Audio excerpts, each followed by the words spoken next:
पकोड़ा कढ़ी था ठाहियूं ऐं इन सां गॾु दाग वारा चांवर ठाहींदासीं। ॿिन्हिनि जो कॉम्बिनेशन तमामु मज़ेदार आहे ऐं गर्मियूं जीअं त अचनि थियूं त इहा रेसिपी तमामु सुठी लॻंदी आहे। गर्मियुनि में खोड़ सारनि घरनि में कढ़ी ज़रूरु तयारु कई वेंदी आहे। अच्छा, कढ़ी जी बि तमामु डिफरेंट टाइप्स आहिनि। पकोड़ा कढ़ी त फेमस आहे ई, सादी कढ़ी बि ठहंदी आहे, भाॼियुनि सां गॾु बि कढ़ी जेका आहे सा तयारु थींदी आहे। हींअर त चिकन ऐं फिश सां गॾु बि कढ़ी तयारु थींदी आहे। पर अॼु असां बेसिक कढ़ी ठाहींदासीं ऐं जीअं पकोड़ा उन में ऐड कबा आहिनि पकोड़ा ऐड कंदासीं। तव्हांखे इंग्रेडिएंट्स बि मां ॿुधाईंदी हलां।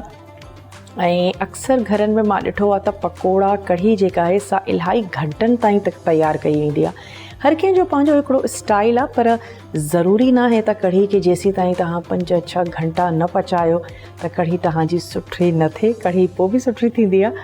ऐं कढ़ी जा जेके इंग्रेडिएंट्स आहिनि उहे मां तव्हांखे नोट कराईंदी हलां।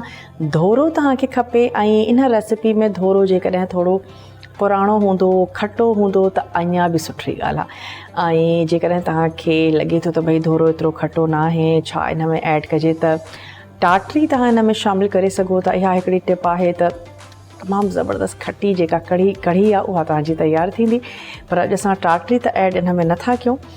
धोरो आहे, बेसण असां इन में शामिलु कंदासीं, थूम ऐं अदरक जो पेस्ट, लूणु, ॻाढ़ा मिर्च, हेड, इहे तमामु शयूं ऐड करे सुठे तरीक़े सां विस्क सां तमामु शयुनि खे मिक्स कंदासीं। जेकॾहिं तव्हां हिनखे छन्नीअ सां गुज़ारींदा अञा बि सुठी ॻाल्हि आहे। कंहिं क़िस्म जा कोई लम्स जेके आहिनि से इन में न हुजनि।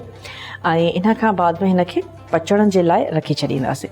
त मां कुझु शयूं मिक्स थी कयां। धोरो असां वटि आहे।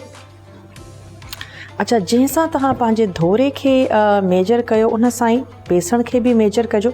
मां हिकिड़ी नंढड़ी प्याली खणी थी वठां। चलो, इन सां मेजर था कयूं असां।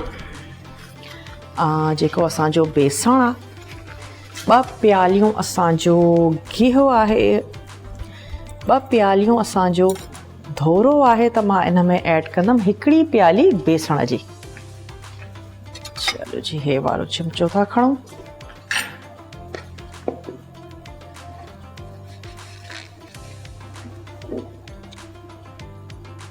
बेसण ऐं गिहु, बेसण सां गॾु ऐड कंदासीं धोरो ऐं कुझु पिसियल मसाला। चलो, हे अची वियो असांजो बेसण ऐं इन जे डबल क्वांटिटी में हूंदो धोरो। हाणे असां इन में मसाला शामिलु था कयूं। अच्छा, मसालनि में उहे ई असांजा रेगुलर मसाला जेके असांजे घर में मौजूदु हूंदा आहिनि। हेड 1/2 टीस्पून, इन में शामिलु कंदासीं लूणु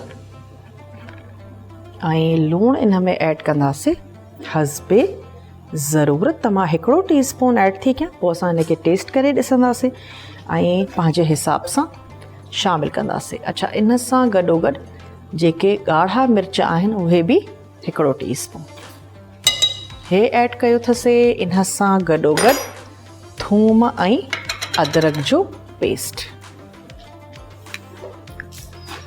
1 टीस्पून। इन्हनि तमामु शयुनि खे सुठे तरीक़े सां कंदासीं मिक्स। ऐं बाक़ी जेको बेसण आहे त उन सां पकोड़ा बि तयारु थींदा। हाणे इन में ऐड कंदासीं हस्बे ज़रूरत पाणी।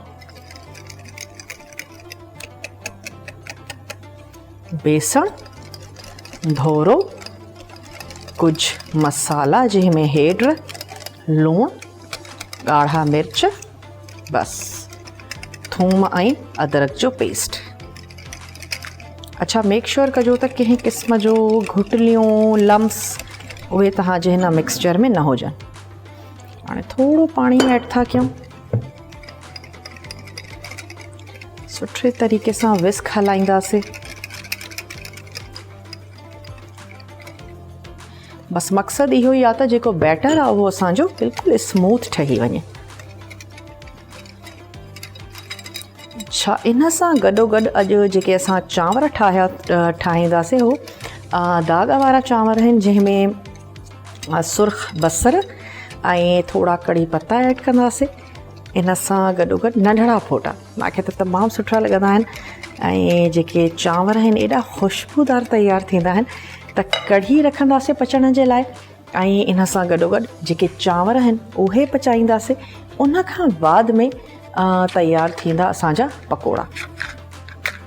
जेको स्टोव आहे उनखे कयूं था ऑन ऐं इन में ऐड कंदासीं हे असांजो जेको कढ़ी आहे उनजो मिक्सचर।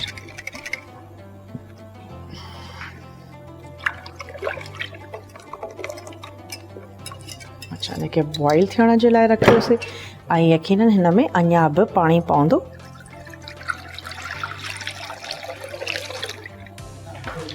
अच्छा, हिन में अञा बि असां ऐड कंदासीं पाणी। अच्छा, पाणी जी का मेजरमेंट न आहे, पर बसि तव्हांखे एतिरो पाणी ऐड करिणो आहे त हे जेका तव्हांजी कढ़ी आहे इहा इलाही तव्हांखे छिडरी लॻे ऐं एतिरी इन में गुंजाइश हुजे त पचण खां बाद में थोरी घाटी बि थी वञे। अच्छा, इन में थोरो अञा पाणी ऐड था कयूं। तक़रीबन मां हिन में पाणी शामिलु कयो आहे 1.5 लीटर।